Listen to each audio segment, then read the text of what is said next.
Armsad kaasteelised, oleme oma rahupäevas alustamas piiblit uurimist. Saame suure eesõigusega seda koos teha ja alustame palvest. Hea ja armuline taevane Isa,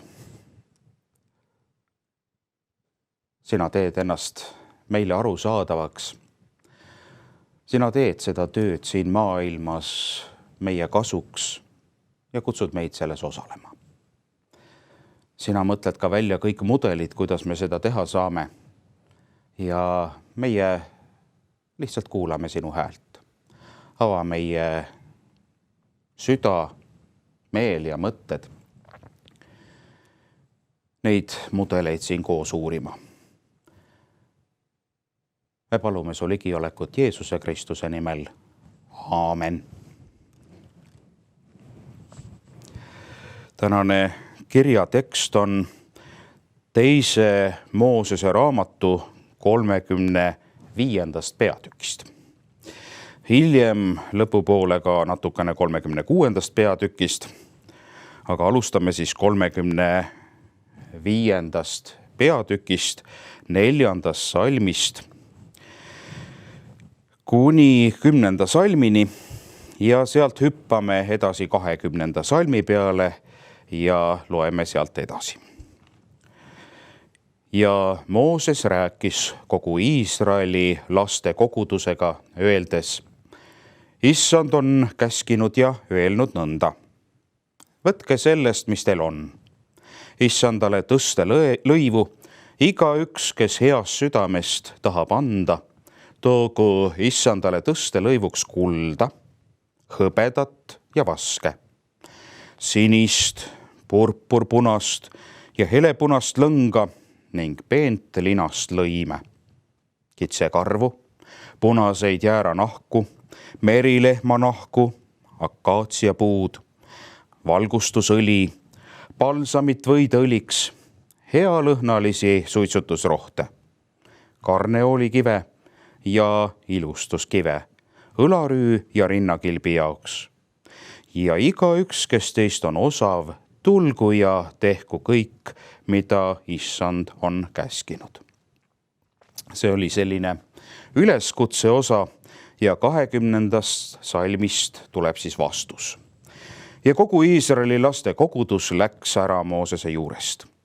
Siis nad tulid tagasi, igaüks, keda süda sundis, ja igaüks, kes hea meelega tahtis anda, tõi Issandale tõstelõivu koguduse telgi ehitamiseks, kõige selle teenistuse ja pühade riiete jaoks.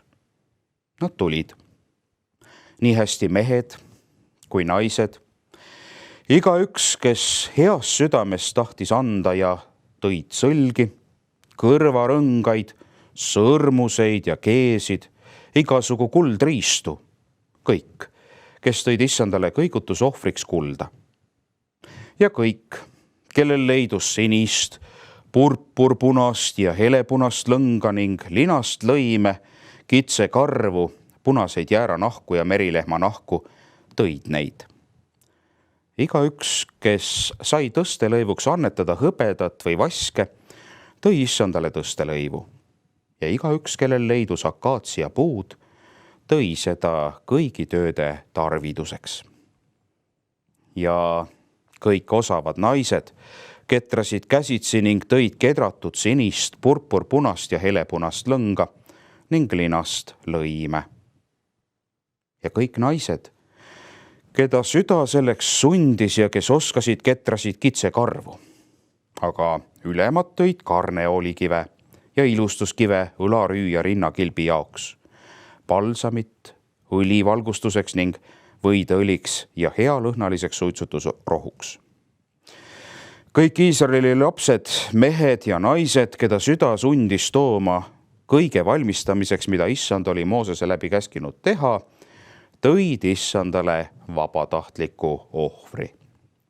Ja Mooses ütles Iisraeli lastele: vaadake, Issand on nimepidi kutsunud Betsaleeli, Huuri poja Juuda suguharust, ja on teda täitnud Jumala vaimuga, tarkuse, mõistuse ja teadmistega ning igasugu tööoskusega, et kujundada kunstipäraseid töid kullast, hõbedast ja vasest.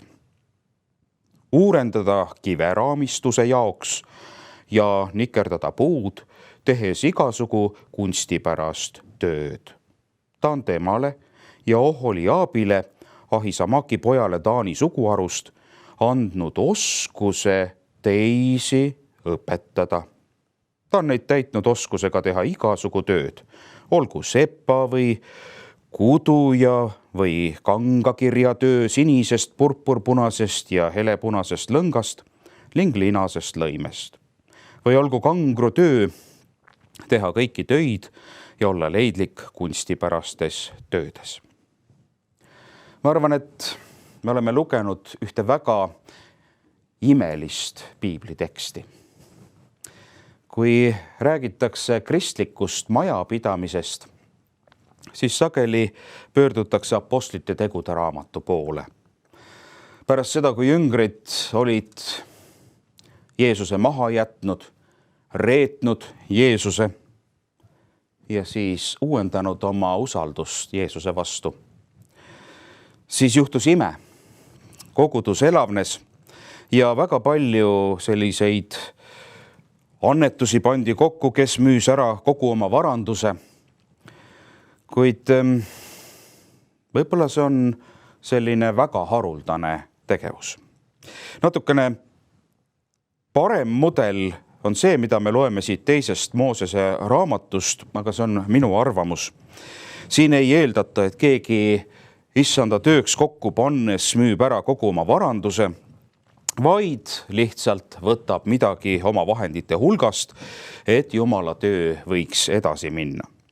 Aga teisalt see üksmeel, see ühes meeskonnas toimimine, minu meelest piiblis paremat sellist perioodi esile tuua on raske.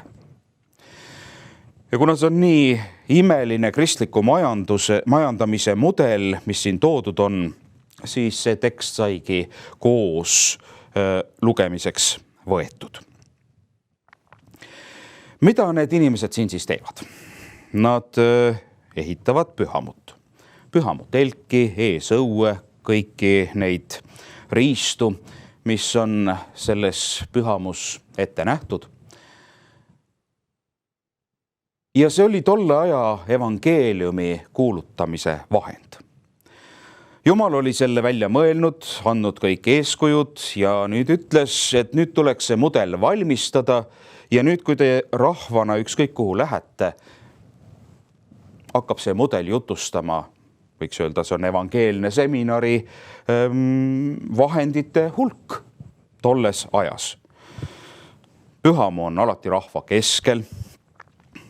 Pühamus jutustatakse, kuidas inimene, kes on Jumalaga riidu läinud, saab ta ka taas suhtesse. Ja kui te lähete jälle edasi järgmisse kohta, siis esimese asjana jällegi panete selle vahendi kokku.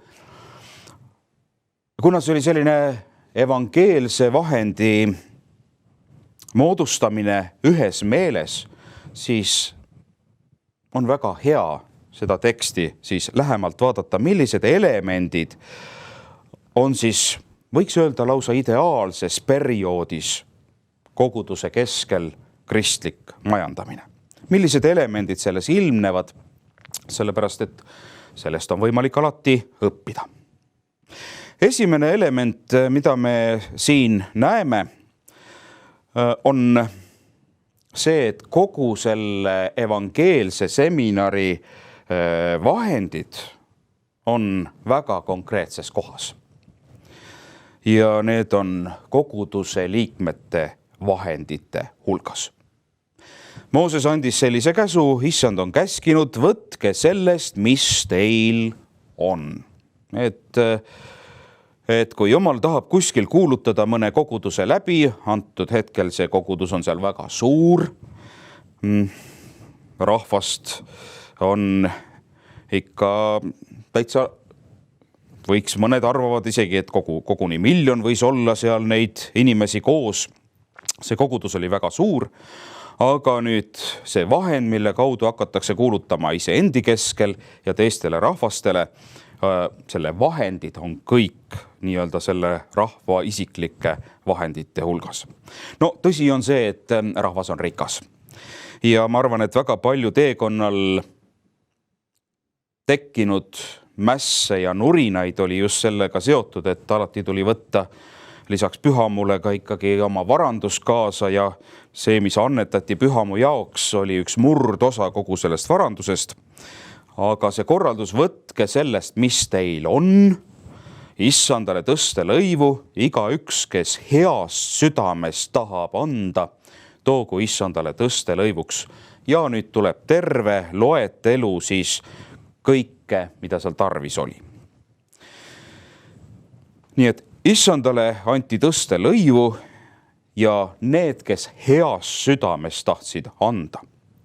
Ja tuleb välja, et kui asi läheb praktikaks, siis ühel inimesel, kes tahab anda heas südamest, on olemas sõlgi. Teisel on kõrvarõngad, kolmandal on sõrmused ja keed, siis on igasugu kuldriistu ja need inimesed, kellel olid siis kulda, kas siis sõlgedena või kõrvarõngastena, igatahes ühe osa sellest tõid nad Jumalale. Ja tundub, et see mõjub neile väga hästi. Teised inimesed jällegi leiavad seal sinist ja purpurpunast, helepunast lõnga, linast lõime, kitsekarvu, punaseid jääranahku ja merilehmanahku ja nemad siis toovad neid. Aga jällegi tingimus on, et kes heast südamest tahab anda. Keegi siis tõi hõbedat ja vaske ja keegi ketras sinist, purpurpunast, helepunast lõnga. Nii et selline üldine mudel, et kui see kogudus vajas midagi ja heast tahtest tõid kokku, siis olid kõik vahendid olemas. Aga see ei olnud kelleltki teiselt, vaid just nimelt Jumala rahva enda varanduse hulgast üks murdosa. Ja olidki vahendid olemas. Ülematelt tuli seal karneolikive ja ilustuskive ülarüü ja rinnakilbi jaoks. Siis oli palsamit kellelgi ja õlivalgustuseks ning võideõliks ja healõhnaliseks suitsutusrohuks. Ja 29. salm 35. peatükist ütleb, et kõik Iisraeli lapsed, mehed ja naised, keda süda sundis tooma kõige valmistamiseks, mida issand oli Moosese läbi käskinud teha, tõid issandale vabatahtliku ohvri. Ma arvan, et igas koguduses, vähemalt Eestis on kogetud kogu ajaloo jooksul pidevalt seda heast südamest ja rõõmuga annetamist. Ilmselt väikestes kogudustes on see hulk tihtipeale selline meeskonna annetamine või heast südamest annetamine, ütleme liikmete arvu, suhtarvu mõttes suurem. Suuremates kogudustes, kui ma mõtlen näiteks Tallinna koguduse peale, siis kõik need projektid, mida me oleme ette võtnud siin viimastel aastatel, nendes mahtudes on väga hästi toiminud. Ilmselt tänu nende inimeste annetustele, kes on hea südamega tahtnud kokku panna. Ma ainult mõtlen selle peale, et kui kõik Tallinna koguduse liikmed seda teeksid, ma kujutan vaid ette, mida siis nende vahenditega võiks ära teha.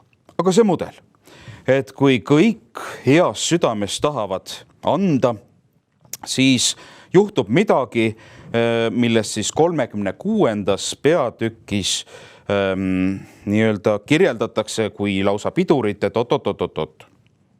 Igaks asjaks vahendid, mis on tarvis.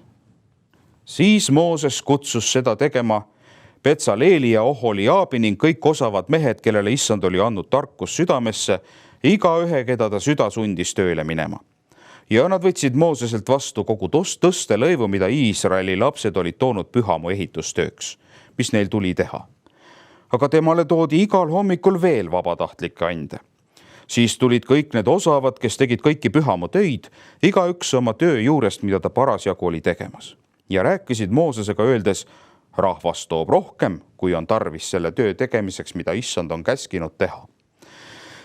Siis Mooses käskis leeris kuulutada ja öelda, ükski mees ja naine ärgu töötagu enam pühamu tõstelõivu jaoks. Siis rahvas enam ei toonud, sest tagavara oli küllaldane kogu tööks, mida tuli teha ja jäi ülegi.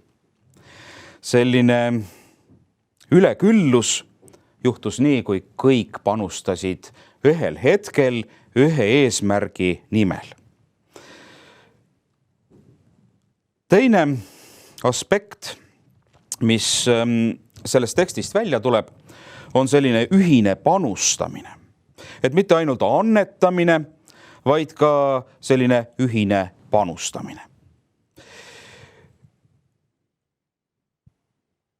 Kõik osavad naised ketrasid käsitsi, kõik naised, keda süda selleks sundis ja kes oskasid, ketrasid kitsekarvu.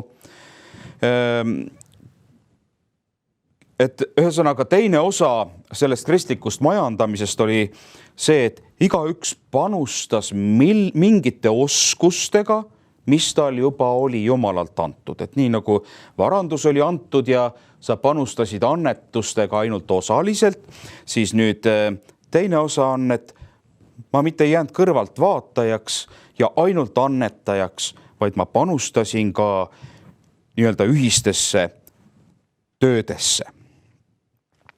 Nii et selline panustamine.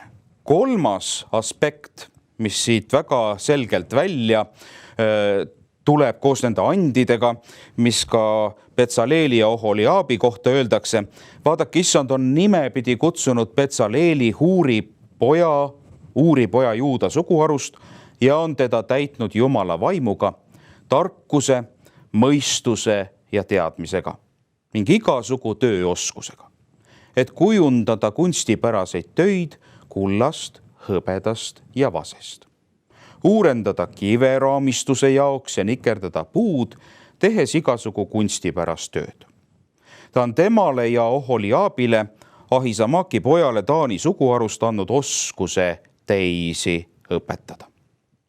Ta on neid täitnud oskusega teha igasugu töid, olgu sepa või kuduja või kanga kirjatöö sinisest, purpurpunasest ja helepunasest lõngast ning linasest lõimest.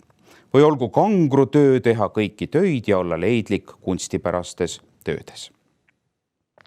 Betsaleel ja Oholiaab ning kõik oskustega mehed, kellele issand on andnud tarkuse ja mõistuse, et nad teaksid, kuidas teha kõiki töid pühamu ehitamisel, tehku kõik nagu issand on käskinud. Nii et teine selline omadus on ühine panustamine, aga selle eelduseks on, et inimesed usuvad, et neil on need annid Jumala vaimu poolt antud, tarkus, mõistus, teadmine, igasugune tööoskus. Et ilmselt selline kristlik majapidamine ei toimu siis, kui ma olen koguduse liige ja ütlen ei. Ma ei saa sellega hakkama. Ei, sellega ma ka ei saa hakkama, mis on tegelikult selline kuulutamine Jumalast, et vabandust, Jumal on jätnud mind kõikidest annetest ilma. Et vahest me ei märka, et me oleme nii varustatud vahenditega, et meil tundub, et meil ei ole midagi annetada. Ja teine pool, et me oleme nii väheste andidega, et ma ei saa üldse panustada. See tekst siin näitab, et Jumal on selle eest hoolitsenud. Kui ta laseb mingi evangeelse seminari materjalid kokku panna, siis ta kasutab ka neid samu inimesi, keda ta on täitnud omadustega või oskustega. Ja kui nad ütlevad usus, Jumal on mulle andnud ja ma rakendan seda, siis nad teevad seda tööd. Kolmas aspekt, mis on ka siin väga lahutamatult olemas, on õpetamise töö. Seal olid 2 juhti. Ta on temale ja Oholiaabile, Ahisamaki pojale Taani suguharust andnud oskuse teisi õpetada. Nii et see töö käis ka mitte nii, et igaüks läks ja oma oskustega tegi, vaid pidevalt olid inimesed, kellel oli and, siis öelda, sa soovid seda asja teha, palun tule ja tee. Nii et kristlik majapidamine toetus nagu 3 sellisele alusele. Vahendid olid olemas nende vahendite hulgas, need tuli lihtsalt rõõmsalt ja toredalt kokku tuua. Oskused kuulutada olid ka ja ehitada üles need kuulutamise vahendid olid olemas. Ja 3. olid ka oskused antud, kuidas õppida neid asju tegema. Kui ma alustasin seda juttu, siis ma viitasin Apostlite tegude raamatule. Ja viitasin ka sellele, mis tegi väga edukaks Apostlite tegude raamatu alguse, kus kõik müüsid omad varandused ja tegelesid Jumala tööga. Sama 4. komponent, mis seob ja avab nende inimeste jaoks just nimelt selle imelise kogemuse, kus kõik ühiselt tulevad ja annetavad ja ühiselt töötavad kaasa ja ühiselt õpetavad üksteist, julgustavad, kuidas paremini seda tööd teha, on üks 4. komponent. Ja see on kuldvasikas.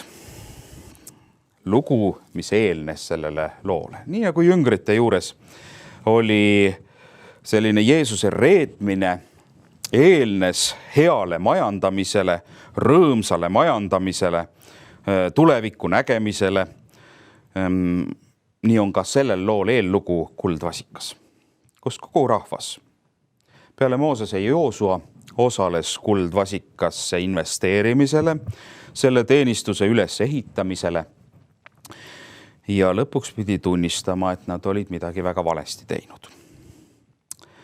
Ja kuna nad kollektiivselt on pidanud tunnistama, et nad on ehitanud oma vahenditega midagi valet üles, siis pärast seda on neil järsku vahendid täiesti uue asja üles ehitamiseks olemas. Kuidas nüüd see mõte tänasesse päeva tuua? Kuidas majandada koguduses üksmeelselt ühe hea mudeli nimel, mis töötaks ühiskonnas, kus kõik näevad, et kõik rõõmsalt annetavad, kõik rõõmsalt panustavad ja õpetavad üksteist. Ilmselt see aeg peaks koguduses olema iga kord pärast osasaamisteenistust. Kui kogudus tuleb kokku ja tunnistab, et me oleme vist midagi siiani valesti teinud. Aga me tahame paremini teha. Mul on tunne, et need majandamise asjad ei tööta muidu, kui inimesed ühiselt ei tunnista oma vigu. Kui inimesed ei tule kokku üheskoos ja ei märka, et kuule, et äkki eelmisel perioodil oleme midagi läbi kukkunud. Me läheme küll maailmale kuulutama, aga kas me oleme väga hästi aru saanud seda, mida meie oleme ise valesti teinud? Äkki me oleme ehitanud siiamaani eelmises perioodis, väikeses perioodis 3 kuu jooksul midagi valesti, aga pole viga. Nüüd me kollektiivselt tunnistame, et midagi on valesti olnud ja pärast seda ideaalis peaks see mudel töötama. Tõsi, piiblis ei ole palju selliseid perioode, kus üksmeelselt rõõmsalt annetatakse, üksmeelselt ehitatakse midagi üles.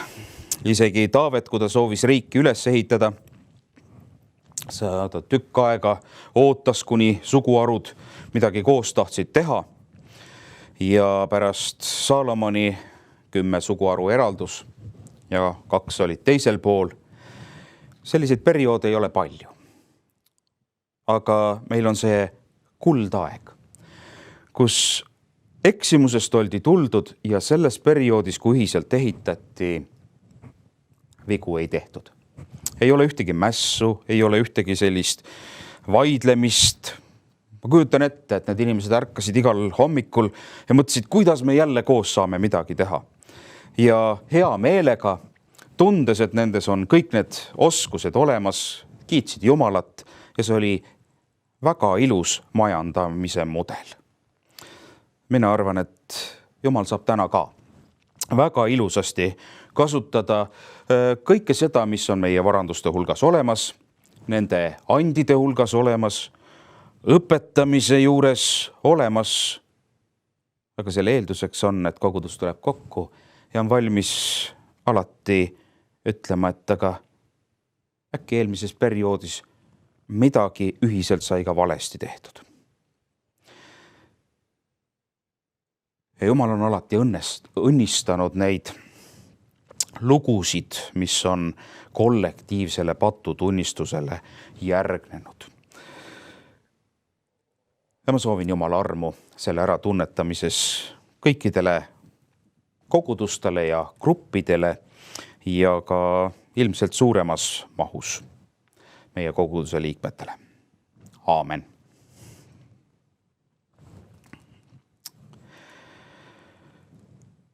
Me palvetame. Hea ja armuline taevane Isa, sina oled meid täitnud rikkalikult vahenditega. Sa oled selle meie tasku pannud. Sa oled meile kinkinud kõigile rikkalikult ande, millega igaüks mingis lõigus kaasa teenida. Sa oled andnud meile ka julguse õppida, sest keegi on õpetajaks seatud, keegi on õpilaseks seatud ja iga õpetaja on isegi õpetades õpilane. Täname, et sa oled jätnud meile mudelid, millest õppida. Me palume sinu õnnistust, sinu andidele Jeesuse Kristuse nimel. Aamen.